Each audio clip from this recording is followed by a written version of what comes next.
Hell no, everyone, it is Stardust ADV, and today I'm recording from the comfort of my own home because it's freezing cold outside. I'm just going to do a voiceover and have some footage playing from the time I won and crashed a Yammie Noob giveaway motorcycle, so stay tuned for that.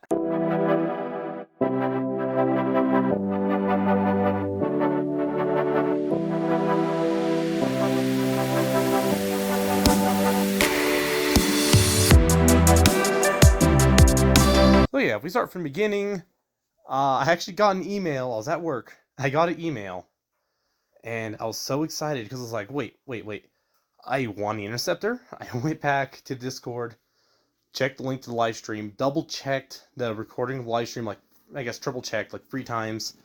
Saw my name every time, went back to the email, responded to it pretty much as soon as I could, and I was so stoked. But due to, like, my job and not really wanting to give me too many days off at time, and very scheduled with there, it took a while for me to get out there. It was totally worth the wait, though. So I got on a plane, left Flagstaff, went to Phoenix, went from Phoenix to Austin, though the Phoenix airport I had to wait there for like 3 hours. That was fine. I just ate lunch, relaxed, and played some Hearthstone on my phone. And then got to Austin, spent the night at a nice hotel. In the morning, got picked up by Yam himself. We went down to the shop. He introduced me to some people he had there. We talked, he showed me the bike. We started recording, and he asked me if I wanted to try riding the bike. So I got on.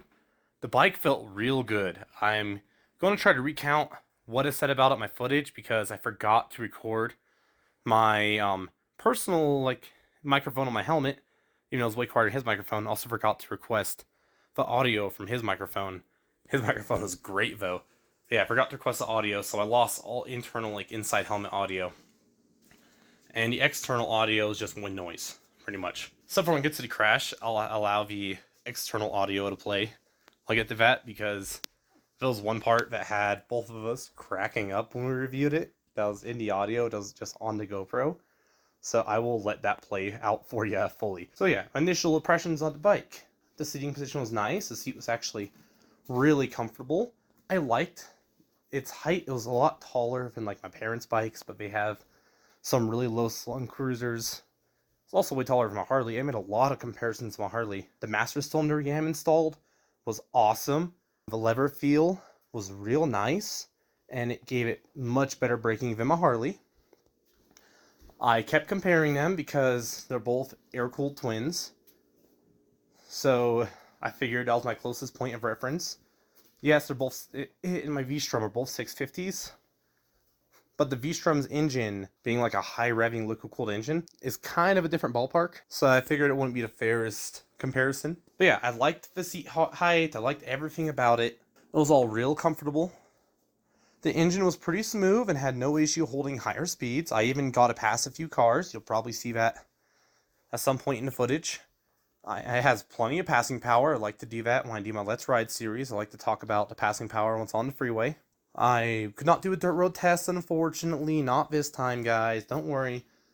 As soon as it starts getting warm enough again to ride in my hometown, I assure you I will do a Let's Ride video with the Interceptor, and you will see it out on a dirt road. At stops, though, it is very composed, but that's to be expected. It's easier to hold up than like a big old ADV and not nearly as heavy as my Harley. So I definitely say it's probably the more comfortable bike I've ever had to hold at a stop. So we got to this road, and I started comparing it to the switchbacks back at home. It's not quite as turny. And I was really enjoying it. It was a beautiful area. I was taking in the sights. Yeah, went around a corner. I made the mistake of not letting off gas.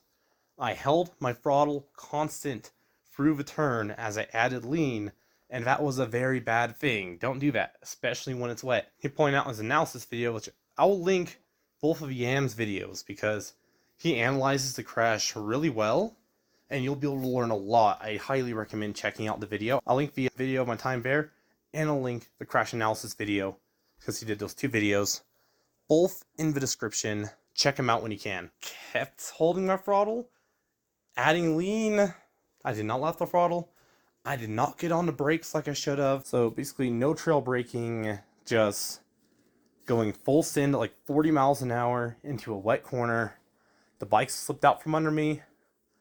I tumbled across the road and I got right back up.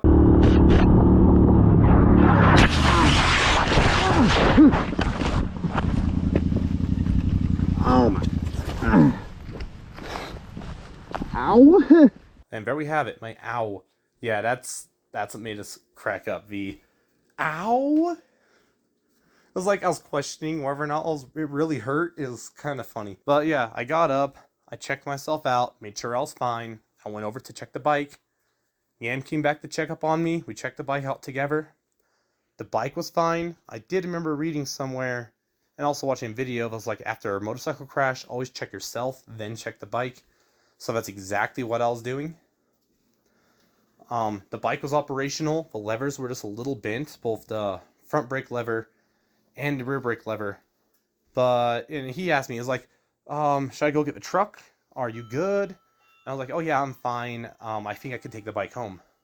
Well, not home, I mean back to his shop. So I got on the bike. We rode together back to his shop. All was well. And I had some coffee. I'm fine. The bike is fine. It had a few scratches on the side casing, a scratch on the exhaust, and the levers are bent. But there was no damage done to the tank. The paint and everything was still all good. So I was actually very thankful. I like to name my bikes. That's one if you'll notice on the channel. I got Via the V-Strom, Duchess Fiduce. Now we have Grace the Interceptor, because by Grace, both the bike and me are fine. I'm walking and talking. The bike still runs. And I'm probably just going to bend the levers right back and continue riding it. And no, everyone, there was not a problem with the tires. A lot of comments in the comment section on the initial video were blaming on the tires.